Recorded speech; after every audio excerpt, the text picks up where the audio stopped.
Welcome to Politics Done Right. I am your host, Egberto Willies. This is a progressive program that will take the mystery out of politics. This is the program that will encourage you to make sure government becomes we the people. Whether you are liberal, progressive, conservative, or otherwise, you get to air your point of view. We are an independent media outlet that, unlike mainstream media beholden to corporations, we only owe allegiance to you. Remember, you can also send me a tweet at EGBERTOWILLIES. That is at Egberto Willies. Let us engage. It is Politics Done Right. Well, folks, welcome to one more edition of Politics Done Right. I'm Egberto Willies, your host. Thank you so kindly for being a part of the show. We are going to have a great show for you today, as usual. Let me tell you, folks, it's a strange day. It seems like pardons are going and being hit all over the place. Pardon you, pardon you, pardon you. $1 million, a pardon. You commit fraud, a pardon. Any kind of fraud that you commit similar to what I'm doing, a pardon. Anyhow, welcome aboard. What's wrong with my Facebook and YouTube chat? It's kind of quiet today, but anyhow, welcome aboard. I'm Michael Rudnin, the first one in the YouTube chat or Facebook chat or Twitch chat, whichever that is. I think it's Twitch. And the number one. And secondly, we have Yvette Avery Herod as the second person. She says, "Good afternoon, Posse. I hope it's working. Never seen it this bare before. But in our Substack, welcome aboard. Of course, I don't get the first 40 or 50 or so, but welcome aboard Celeste. Welcome aboard Carol Q, D. Lee Smith, Terry Dion, Adam W, Kathy Blackburn, LAC. Glad to see you here. Hope all is fine with everybody. But I am still concerned that I'm wondering if all these chats are up to speed, up to snuff, because it's usually have more people than this by now. Anyhow, let's see what we're going to talk about today. Today we're going to talk about, let me go ahead and put it up on the screen. I don't do it all the time, but let's go ahead and do that today. All right, today we're going to talk about 60 Minutes Scott Pelley nails Trump, Judge Lina Hidalgo speaks, and Democratic Party emergency by the one and only Norman Solomon. Anyway, Lina Hidalgo, Harris County, Texas judge talks reelection run and commissioners court Trump-like votes by Democrats. And 60 Minutes Scott Pelley nails Trump. When will the Democratic Party declare an emergency? I think it should be now. Paul Fleming is in from Powder Springs, Georgia. So I guess the chat, at least the Facebook portion, is working. How you doing, Paul? Great to see you here. Let's see what else I've got here. Bear with me as we move on. Joe Brace just joined us on Substack. Adam says we're all going to have to chip in to pardon you, Egberto. Yeah, when they arrest me, man, when Trump comes and says, I don't like what you're saying about me, you guys going to have to pitch in and get me a pardon. I think he's going to want a few $1 million to pardon me since, I'm of the wrong political persuasion, you know what I mean? But hey, who knows what happens, right? We'll see what happens. Anyway, before I get to the first video with Lina Hidalgo, I want to kind of get a few more people on. So let's go ahead and talk something else first, like what's going on in the good old Adam says we got your back. Thank you, man. I appreciate it, Adam. Love you, man. Love you, love you, love you. All right, let's go ahead and go. Eric Hayes is in the house as well. How you doing, Eric, from Atascocita, Kingwood? I guess it's just people slow to get in. Martha Masters just joined us from Substack. Let's see. Let's go ahead and go to the how bad does it have to get before the Democratic Party declares an emergency? According to the one and only Norman Solomon, I've interviewed him several times. He said the following. The extraordinary national crisis Trump has created is made even more severe by Democratic leaders, including top congressional lawmakers and DNC brass, who refuse to acknowledge its magnitude. I agree wholeheartedly. Midway through this month, Democratic Representative Hakeem Jeffries sent out a fundraising text saying that he recently announced a 10-point plan to take on Trump and the Republicans. But the plan has no more recent than early February, just 2 weeks after President Trump's inauguration. It's hardly reassuring that the House Minority Leader cited a 100-day-old memo as his strategy for countering the administration's countless moves since then to dismantle entire government agencies. Make no sense, right? I don't know. Oh, that's Discord. Thank you for telling me that. Let me get rid of Discord. That's where that message is coming from. I've been wondering where I've been getting that little thing from. Thank you, Rudnin. What would I do without my resident geniuses? Let's see. Let's go ahead and, for the time being, let's go ahead and exit the application if I can. Uh, oh, that's where it is. Let's log out of that. Log out, and I think we should be okay now. That's where that's coming from. Okay, there we go. All right. So why would they 100? There's so much that has happened since, right? And he's coming out with 100-day-old thing. Meanwhile, Senate Minority Leader Chuck Schumer is so unpopular with the Democratic base that a speaking tour for his book abruptly postponed just before it was set to begin more than 2 months ago still hasn't been rescheduled. The eruption of anger at his support for Trump's spending bill in mid-March made Schumer realize that being confronted by irate Democrats in deep blue states wouldn't make for good photo ops. Last month, a Gallup poll measured public confidence in the Democratic congressional leadership at just, what again?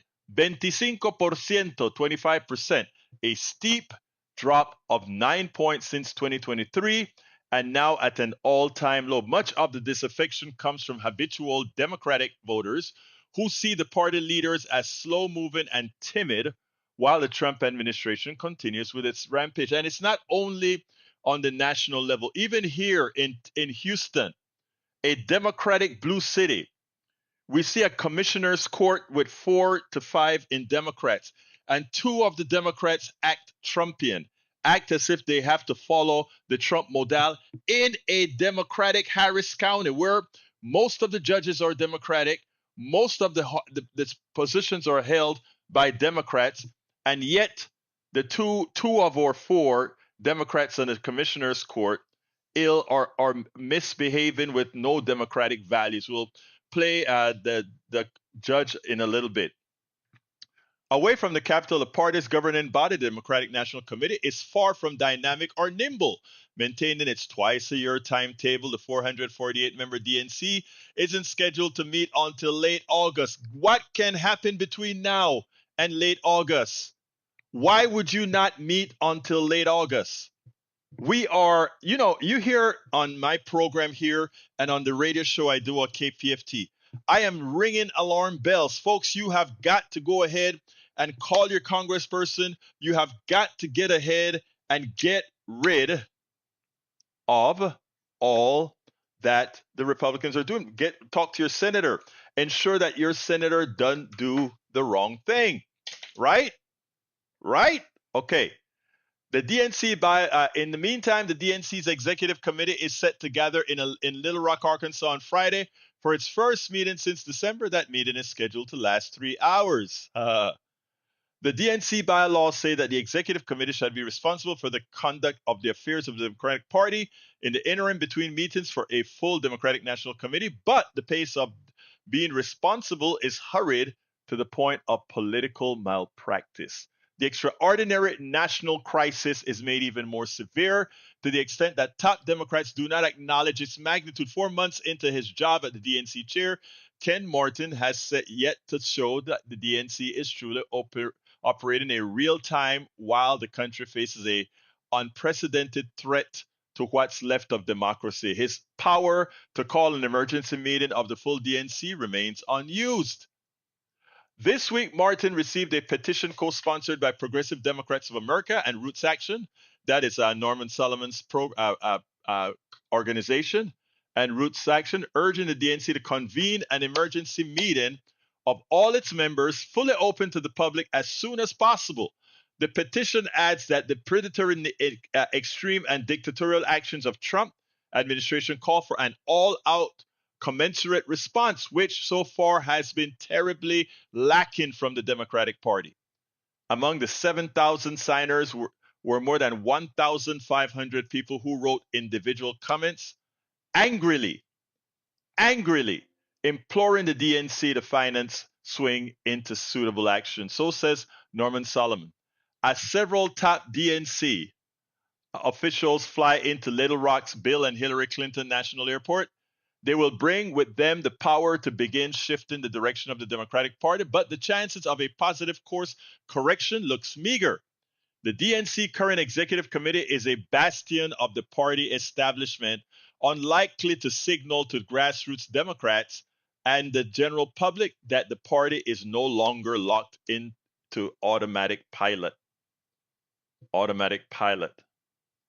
The pattern is sort of repetition, compulsion, afflicting democratic movers and shakers along with parties as an institution. While many journalists focus on the ages of congressional leaders, the lopsided power held by Democrats in their 70s and 80s is merely a marker of a deeper problem. Their approaches are rooted in the past and are not withering on the political vine. Even with the rare meeting of the DNC Executive Committee just a couple of days away, the official Democratic Party website was still offering no information about it.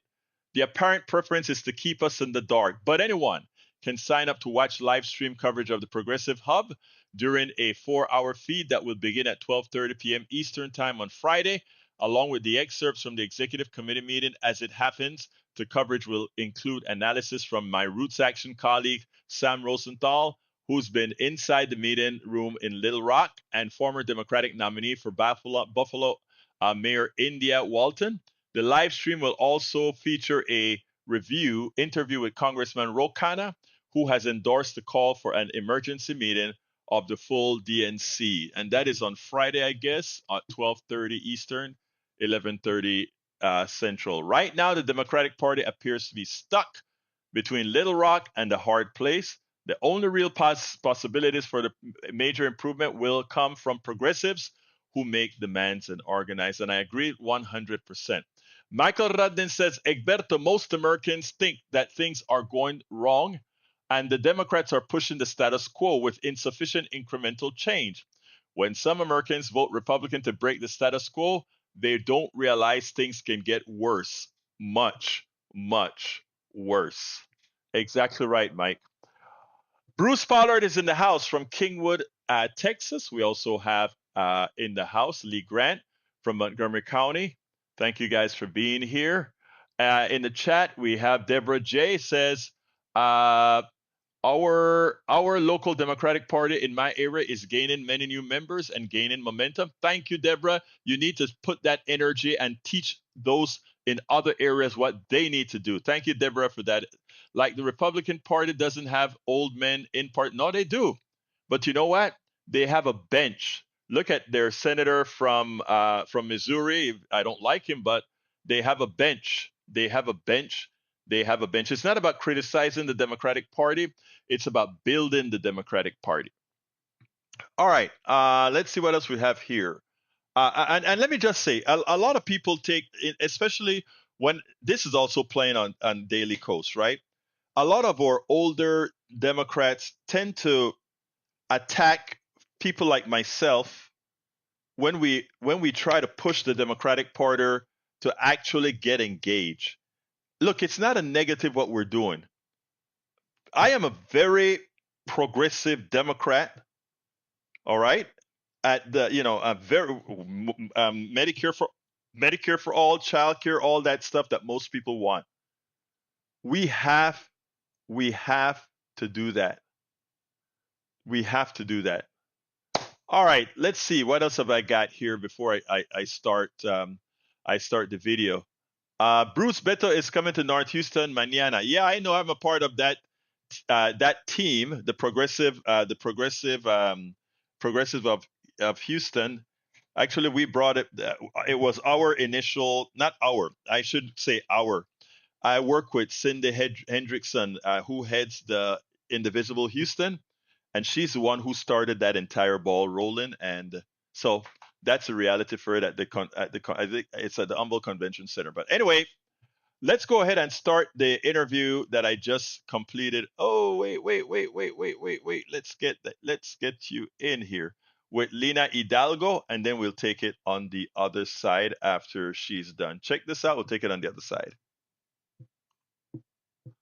Maybe I'll get it running sometime.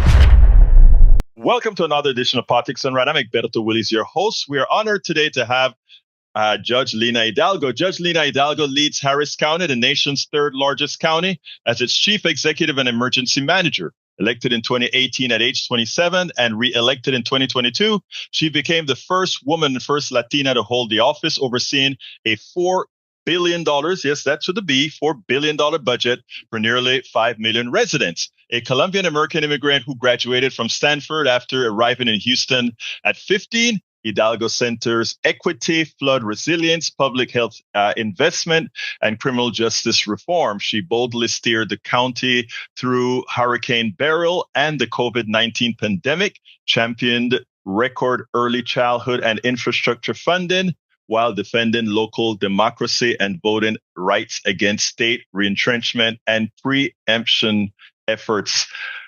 Judge Lina Hidalgo, welcome to Politics Done Right. How are you doing today, my friend? I'm doing well. I'm excited to be back. Well, look, thank you for being here. First of all, because of the purposeful lacking of education about our government, too many do not understand the difference between federal, state, county, or city governments and their respective independent and overlapping roles. So my question to you is, let's sort of start this discussion by you telling us, what does Commissioner's Court do? And as the leader of Commissioner's Court, what's your responsibility? Yeah, so Commissioner's Court is the county's governing body. And so it is a board that's comprised of 5 members. 4 county commissioners that each have their precinct, their district, and the county judge. I serve at large. All of us, each of us is elected. They're in their districts. I'm elected across all of Harris County. And our primary duty is to manage the budget. And so that's why this budget season has been particularly impactful for me, because there are some specific budget issues. So anyway, so that's the primary responsibility. We, as the county, we fund and are responsible for public libraries, for flood control and bayous and channels, the flood control district, the public hospital system, roads and bridges infrastructure in unincorporated areas of Harris County, so areas where there is no city at all. Think Cypress, for example, right? Cypress is not a city. And then I, as county judge, the title is a misnomer. I'm really the county executive. And a part of my responsibility is as director of Homeland Security and Emergency Management for Harris County. So you set the direction of the commissioners as well, correct? So, part of it is, of course, the visibility of the role, right? So I have 1 vote on the Commissioner's Court.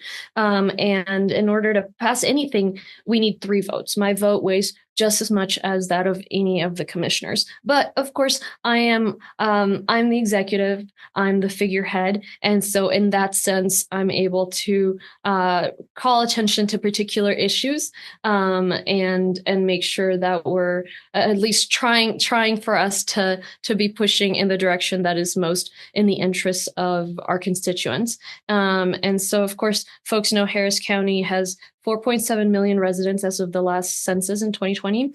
And we have 34 cities, including the city of Houston, about 2 million people who don't live in any city at all.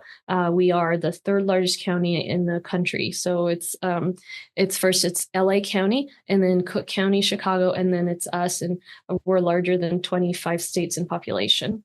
Imagine that. Okay, recently you voted for recently what came up in the Commissioner's Court was to find money to increase the pay of your deputies. That was $142 million. Of course, there's already a deficit of $130 million, and you voted what I think is a justifiable vote against it. Tell me where you're going to get the money with ensuring you're not going to affect necessary programs. Show me where you're going to get the money. Otherwise, it's fiscally responsible to vote for a $142 million raise. Explain to me, how can one try to appropriate that which isn't there? Right. And that's the point is our deputies deserve a raise and need a raise. For one, we want to recruit and retain the best people for the safety of the community, for their safety. And also, we want to make sure that we're not training deputies and then let them go because they learn here the best practices and then go work somewhere else that pays more, be it a city within Harris County, a neighboring county, you name it. And so, so we know we need to give them a raise. And of course, that's something I want to do. But the question is, this $140 million, we don't have it. It would be a deficit, and that's on top of the $130 million deficit you mentioned. So what my colleagues have done, a majority of the court, is to commit the county to a $270 million deficit without saying where that money is going to come from. And, when we talk about it, it sounds like it's just an everyday occurrence. It's sort of normalizing to just throw around these numbers, but this is not normal. I don't know that the county has ever been in this kind of a situation. It's certainly not the county that I inherited or have been managing. And it's very disappointing for me to see that, as soon as we have a supermajority of Democrats on the commissioner's court, we're the ones certainly I'm going to exempt myself from the statement, I think rightfully, steering the county into a problematic financial situation. So where do you get the money from? I think it's putting the cart before the horse to commit without pointing out where the cuts are going to be, because the community deserves to know what the trade-offs are so that they can come and speak at commissioner's court and voice their opinion on that vote before we take it. And so that needs to be step one. And then, if those cuts are too severe, too detrimental to the day-to-day services, which frankly, I think they probably would be, because we've already done efficiency studies. We just don't have that much fat to cut.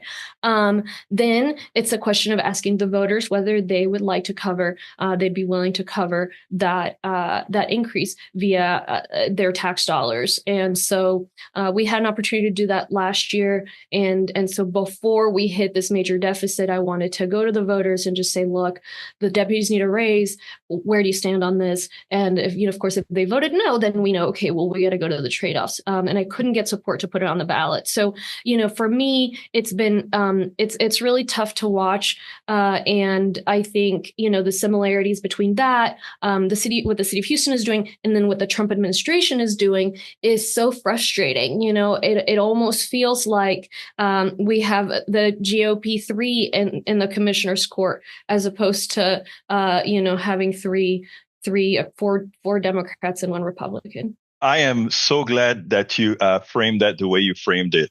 Democracy. There is a $270 billion shortage.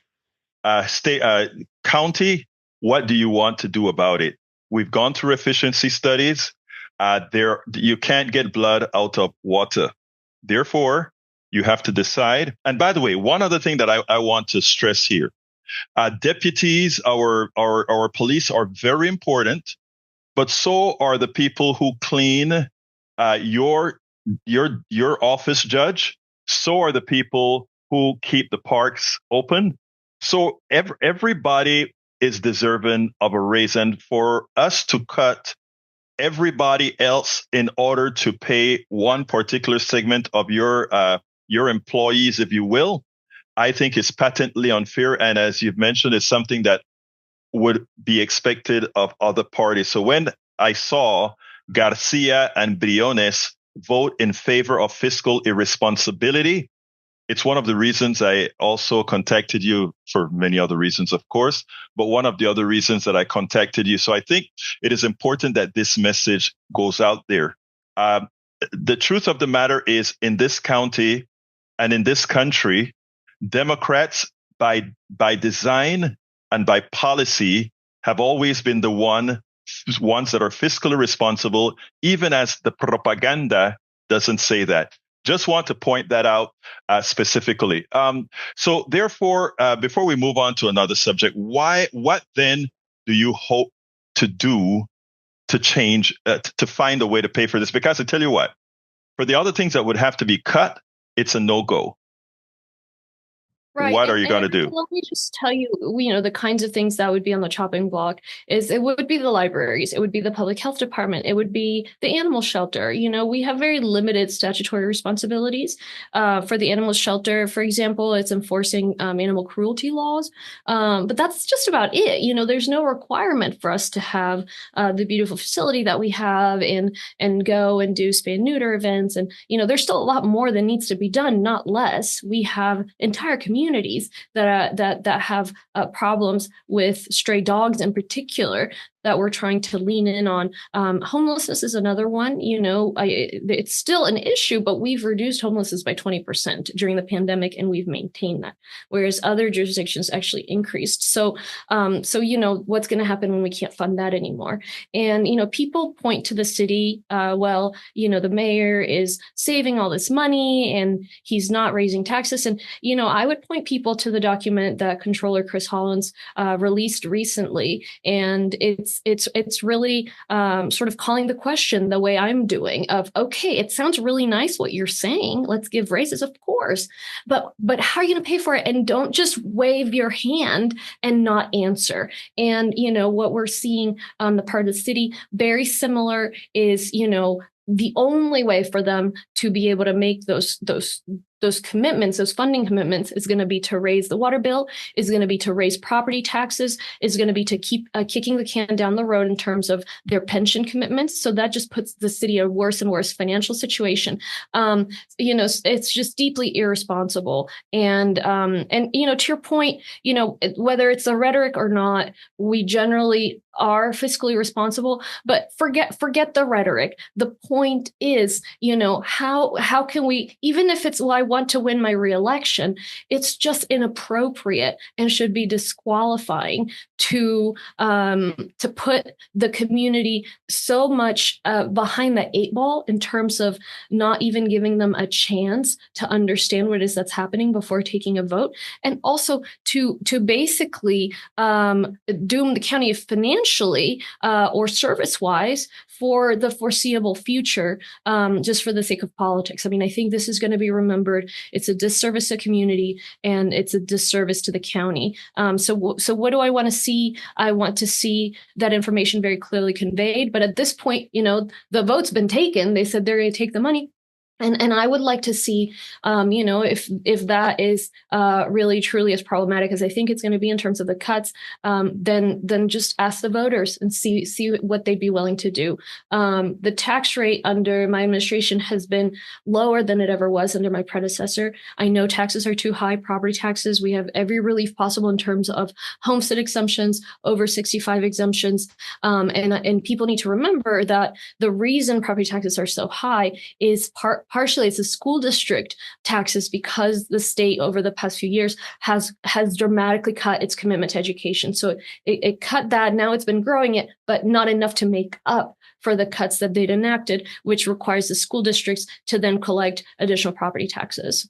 I'm spending an inordinate amount of time on this particular issue because I think the Harris County residents need to understand this. If whatever happens, it always seems that the people that pay the ultimate cost of these bad decisions are generally the working class and the ones who don't have the time to spend going to commissioner's court and pleading their case. And you mentioned the libraries, etc., but it's a whole lot more than that. It's people who don't know the reasons when they go to get health care that they won't be able to, but they're not going to go to commissioner's court while they're lobbying groups for the police, they're lobbying groups for the contractors and otherwise to go and demand this in proper. So for those of you who are listening to this, go ahead. I did not have to do this in order to win my reelection. And it was $25 million spent against me. And so I've heard from some people, sort of apologizing for these votes by the two Democrats saying, well, it's election season. They need to do this in order to win. No. I call BS on that, right? No, it's not. Because it's not, their districts are drawn Democratic. Certainly, it's been a tough year, but I don't think there's going to be $25 million against them. It's a much smaller district. They Judge, have contractor money. So anyway, it's really tough for me to watch, and I'm going to continue advocating against Judge, this is politics, and that's not only politics, it's actually dirty politics, period. You don't have to say it, I will. Let me ask you about the recent issue with your expressed concern about the decision of most of your colleagues on the court to place security emergency under that group that's called the Intergovernmental Affairs for Lobbying. Yeah. So, folks remember the Astroworld tragedy. It took place in the county stadium at NRG Park, and it was horrible. The families who lost loved ones there are never going to be able to reconcile what happened. And at the time, I was not supported by my colleagues in conducting a thorough and independent audit of what happened. The county did not have legal liability for various reasons. Most of the plans went through the city, et cetera. Excuse me. But the reality of the matter is that there are things that needed to have been done differently. And so I don't want to risk there being something like that with the World Cup. People look to me in the event of an emergency. And so I can't say if something happens, or if people ask me whether we're prepared, I can't say, well, I don't know. Ask the committee, that left out our Office of Emergency Management. So I was very surprised when one of my colleagues put a motion on the agenda saying that a committee was going to be formed to address various issues, including security and safety. And it was put under the International Intergovernmental Affairs Group, which is basically our lobbying group. They're in Austin lobbying, and it includes various entities, but not my office or the Office of Emergency Management. And so, frankly, I think it is about, I've been shining a light on the problematic contracting practices in Harris County. We managed to force, the biggest reform in 50 years last April. There's still, because it turned out that within the precincts, hundreds of millions of dollars were being awarded without conflict of interest forms, without anything written down, without scoring criteria, scoring committee. I mean, literally what Kim Mogg falsely accused my staff of doing was actually happening for 5 decades in commissioner precincts. And our relatively new commissioners simply continued that tradition. And so, I've been wanting to change that. Change some of it. And then, of course, the conversation on the budget. So I think, as you said, it's politics, but the problem is, this has to do with safety and security. So look, if you want to get in the way of a trade mission, or, not look me in the eye as colleagues does, that's okay. But if it has to do with safety and security, that's problematic. So I'm going to keep, to the extent that I cannot have visibility into the plans, I'm just going to have to say that. And I don't think that's going to be good for the county, our relationship with FIFA, but I have to do my duty as an elected official. One last question, since we are out of time. I really expected more time than this, but anyhow, let's go ahead and ask this specifically. I think I was pretty much upset of what they made of the trip to Paris. I've watched guys who run the city, guys who run the county, guys who run many other intergovernmental agencies march on to various other countries without a problem, without an issue. And to make this a particular issue, it almost seemed like unnecessary micromanagement for what is normally done. Your thoughts on that? And then I have a couple of things to say about that.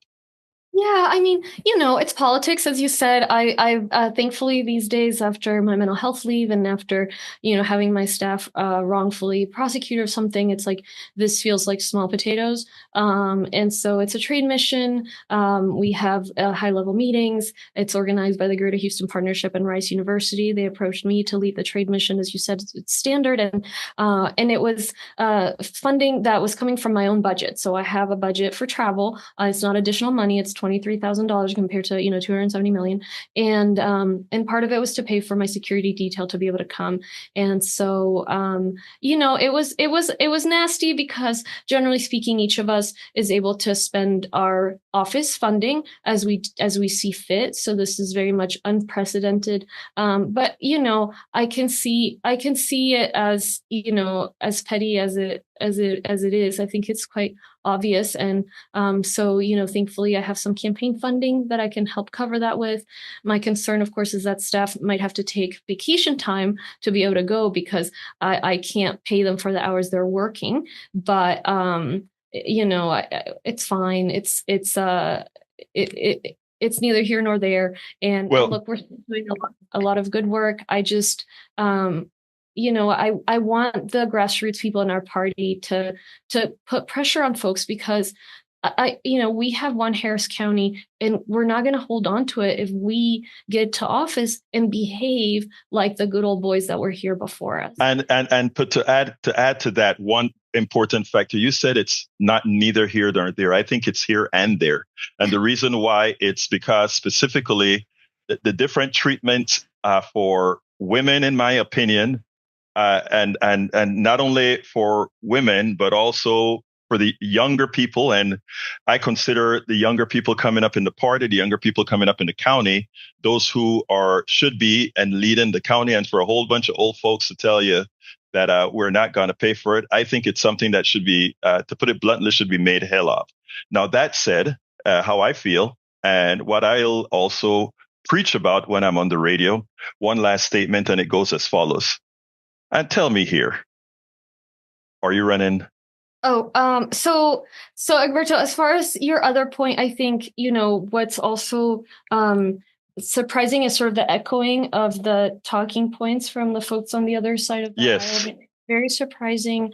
I think we have enough to stand on with all the incredible work we've done over the years, and I'm excited about it and I'm proud of it, and I think the people are too. And it's been really powerful, and the voters have a lot to do with that as well, right? Supporting us. I mean, flood control projects and tax break for early childhood facilities. So yeah, as far as running again, I'm afraid I'm not going to be breaking any news on that right now. I know I am still finalizing my decision. I hope to be able to announce next month what my decision is going to be, because if I decide not to run again, I want there to be enough time for a strong Democrat to put their name on the ballot and work hard before the primary and then the general. So it's a matter of, fundamentally these executive positions, I think, it shouldn't be longer than 2 terms. And that's sort of how I felt about it from the start. And at the same time, I think there is value in having someone there and not just one of my colleagues, but at least 2 of us sort of calling things out for what they are and on behalf of the community. And so I'm not indispensable. I never think so much of myself as to pretend that I am. But it's going to be a tough decision. So we'll see. Stay tuned, and I'll be announcing that soon. Judge Lina Hidalgo, Harris County Judge, thank you so kindly for having been on Politics Done Right. Thank you. Thank you so much. All right, folks. I hope you enjoyed listening to Lina Hidalgo. Again, she's the youngest commissioner's court judge ever, controls the budget of an entire 5 million full county. Proud of her, proud of the work that she's doing. Of course, the attacks come in for various reasons, but it doesn't really matter. The thing about it is she understands who she is, where she is, and what she intends to get done. We just need, however, Democrats to act more like Democrats instead of being Donald Trump light. So I think going forward, the progressive wing of the Democratic Party has a whole lot of stuff it has to do to ensure that Harris County Democrats start acting like Democrats. Anyway, let's continue here. Para ver. Welcome aboard, Kenneth A. Bryant, Susan Liu, Susan, Paul Henry Carvalho, or maybe Carvalho. I don't know. Dale, Mark, Marge, KJ, welcome aboard. Anyway, folks, I have another video for you, another important video. Let me get to it. with Scott Pelley, and then after that, we'll be able to take calls if anybody wants to call in. Here is that video.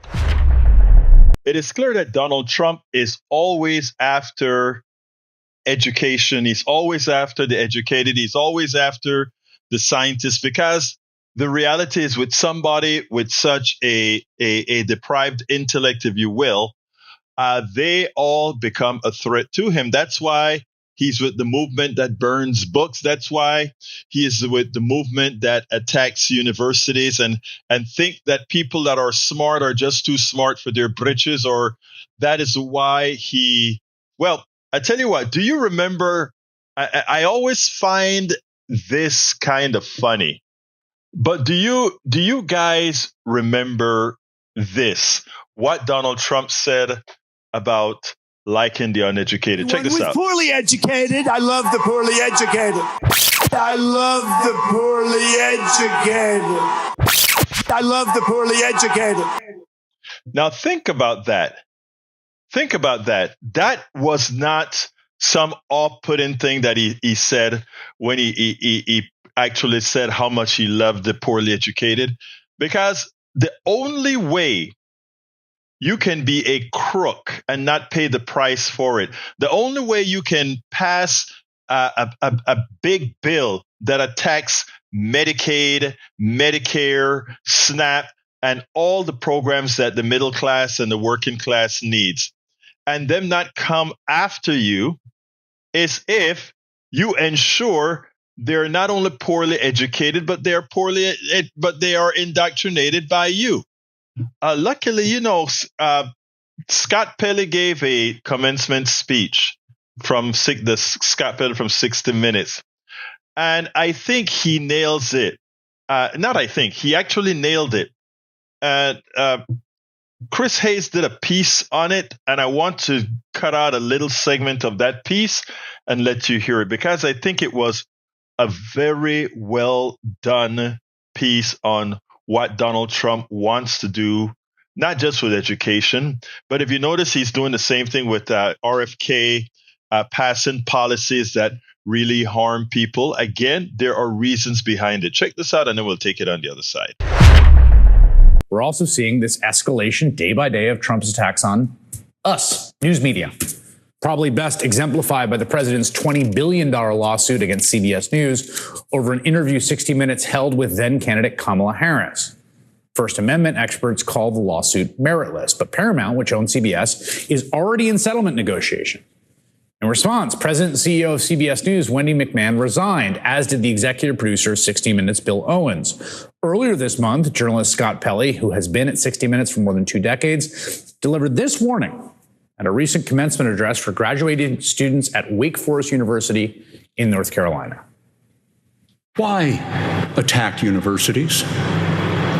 Why attack journalism? Because ignorance works for power. First, make the truth seekers live in fear. Sue the journalists and their companies for nothing. Then send masked agents to abduct a college student who wrote an editorial in her college paper defending Palestinian rights, and send her to a prison in Louisiana charged with nothing. Then move to destroy the law firms that stand up for the rights of others. With that done, power can rewrite history.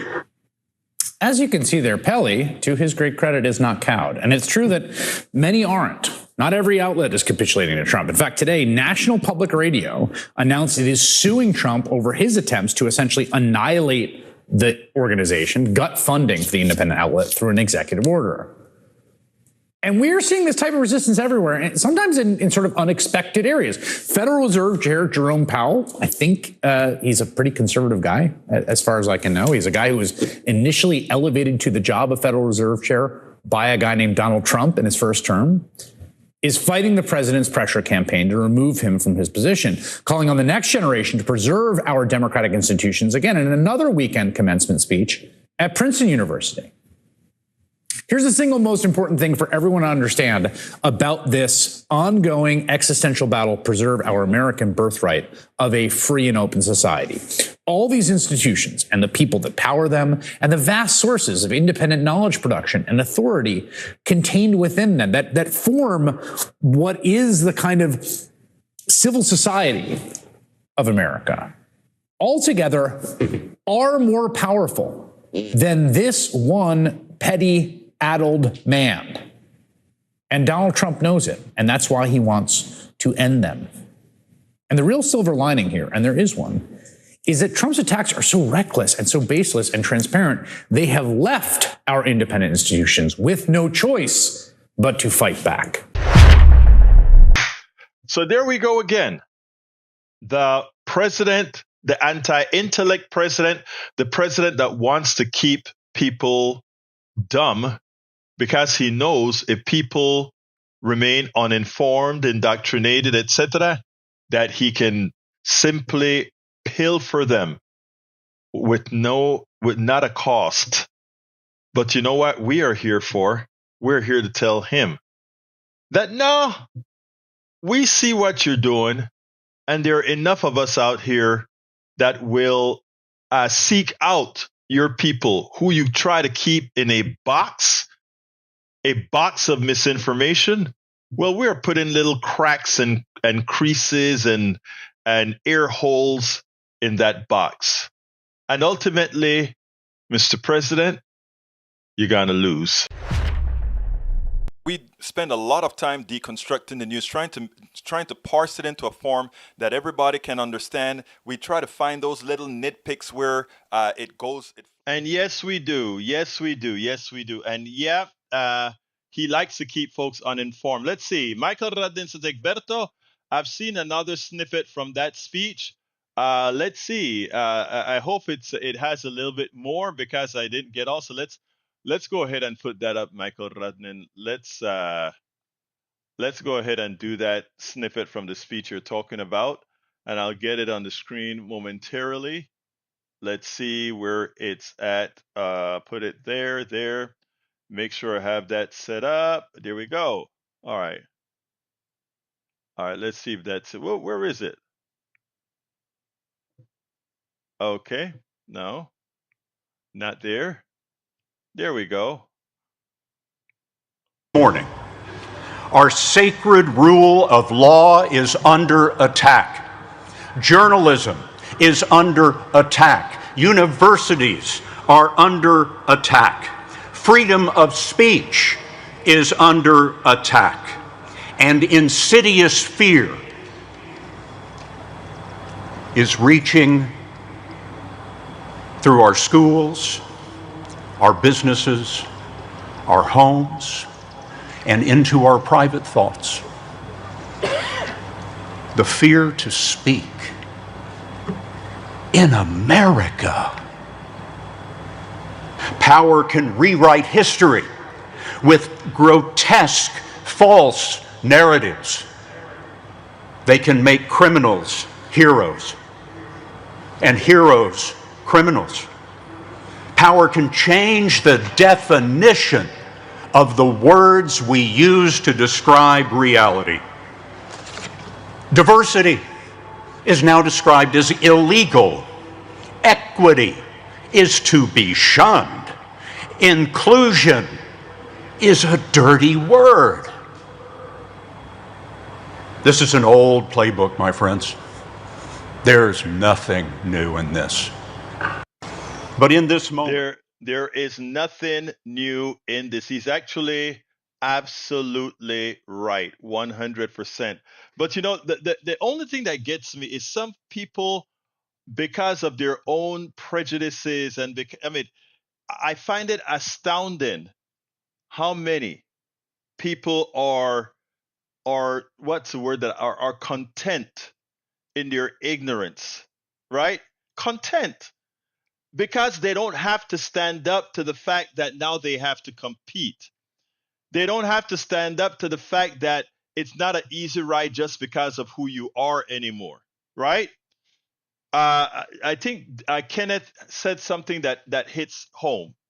If you are a rich kid whose father bought a university building or donated millions to assure you get a degree that will open doors for you, you don't believe in a merit-based society. That's Donald Trump. He just described Donald Trump. He didn't get his education or got into college because of his merit.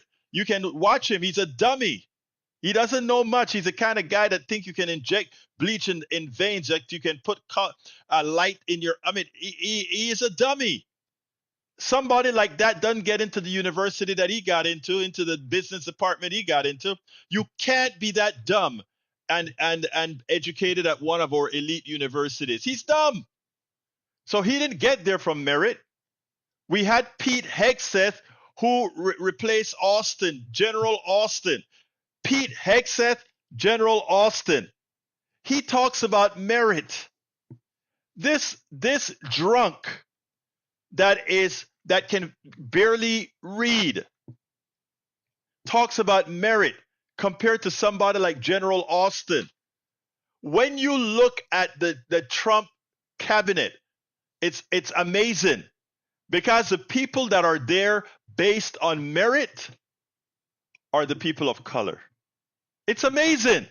The people who want to get rid of DEI, opening their world to the people of merit. Not that they're doing the right thing, but you look at the folks who have a relative sense of intelligence.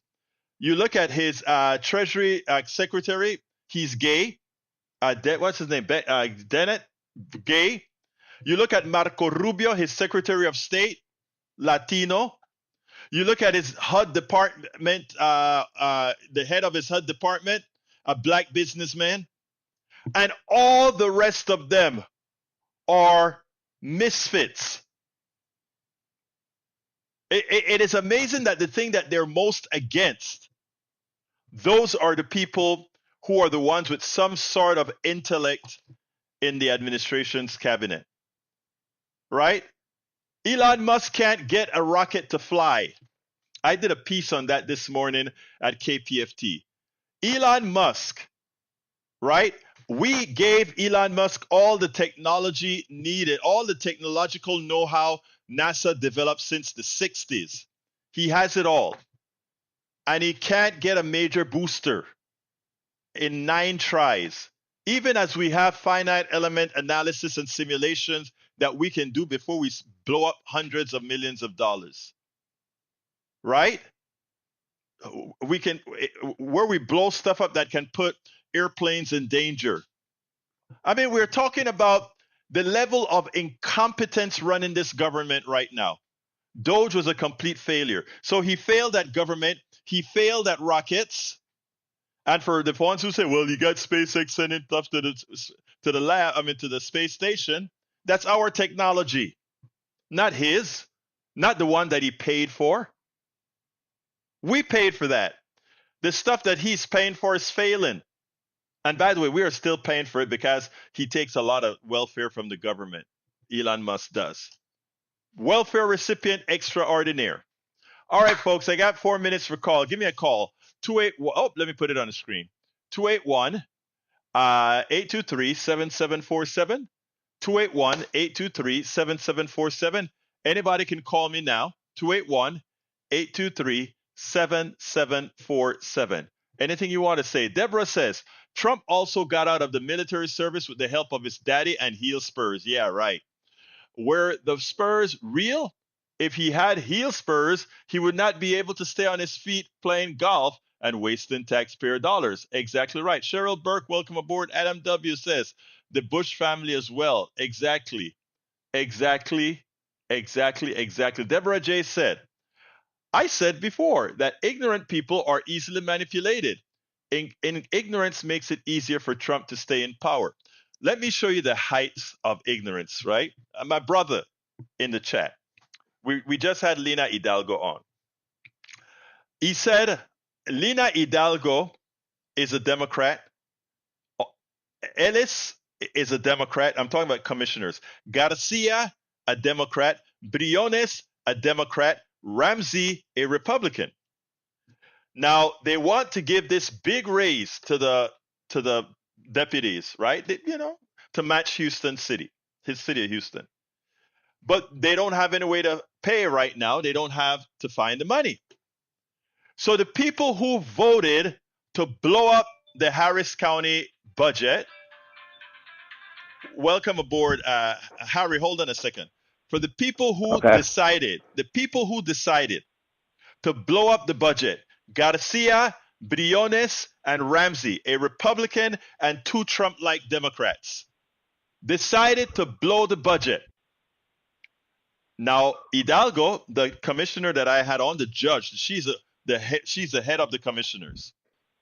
She and Ellis decided not to blow up the budget. They want to do the fiscally responsible thing. And you have in the chat Eric Hayes talking about her being fiscally responsible. It's the Republican and the 2 Trump-like Democrats that are blowing the budget. It shows you what the inability to think rationally, the inability to be not only think rationally, but the inability to critical thought. But you can take the horse to water, you can't force it to drink. You got 1 minute, Harry. Talk to me, my brother. Okay. Well, first thing is the email I sent you on Adam Becker from the. I was wondering if you saw that email when he was on the show. Think, and then the one I sent you a few months ago of Freakonomics, the 10 myths about our tax system. I just wondered if you got those so you could check those out and do some shows on them. And then one other thing, I heard Donald Trump on NPR. I was listening to 1A, Jen White's 1A, because they were talking about NOAA and FEMA getting cut. And Donald Trump said out of his own mouth that states have to just pay for it. Federal dollars are not going to pay for these disasters. I mean, the man is just stupid and dumb. They need those federal dollars for these hurricanes that happen and tornadoes. Harry, I'm going to put you on the spot right now. I'm going to put you on the spot. And I love you and you're my friend, but I have to do this because you know the truth now. But we told you, if folks went ahead and played around with their vote in this election, this guy was going to squeak by, and that's exactly what he did. And now we are having to spend all this time to repair that damage. Remember to tell all of your friends who want to go ahead and play with their vote. Your vote is a serious thing. My brother, we talk on tomorrow, my brother. Wait, what's today? Thursday? Talk tomorrow, brother. Have a good one, okay? Tomorrow's Neil Aquino Day, along with your pitch driving. Yeah, if I have something to call, I'll call you. Thank you, brother. Have a good one. Bye-bye. Have a good one. All right, folks, I got to get out of here. Thank you so kindly for listening. Thank you so kindly for being here.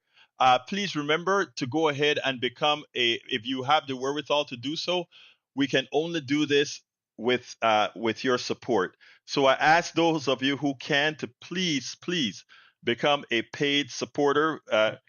Many ways to do that. One of the first ways to do that, you can become a patron. That is politicsdoneright.com/patron. But what we really ask is, I need about 595 or so paid subscribers on Substack to get to the next level. You know that orange flag that'll give me more penetration? I need about 595 more members. So if you can become a paid subscriber, if you can become a paid subscriber and encourage others to become a paid subscriber to our newsletter, here is the link, politicsdoneright.com/newsletter. politicsdoneright.com/newsletter.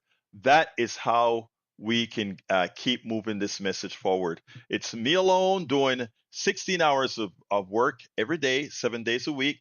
Love to do it because we've got to work together to get this ship turned around.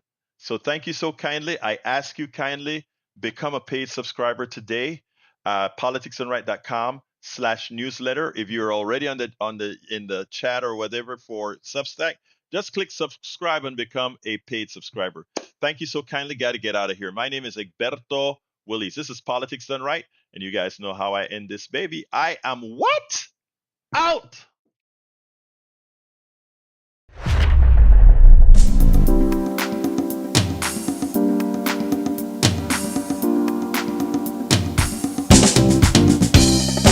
Welcome to Politics Done Right.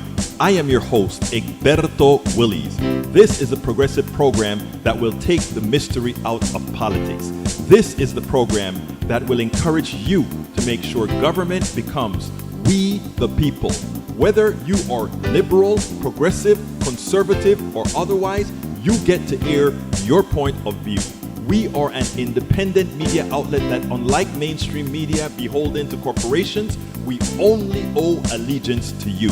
Remember, you can also send me a tweet at EGBERTOWILLIES. That is at Egberto Willies. Let us engage. It is Politics Done Right.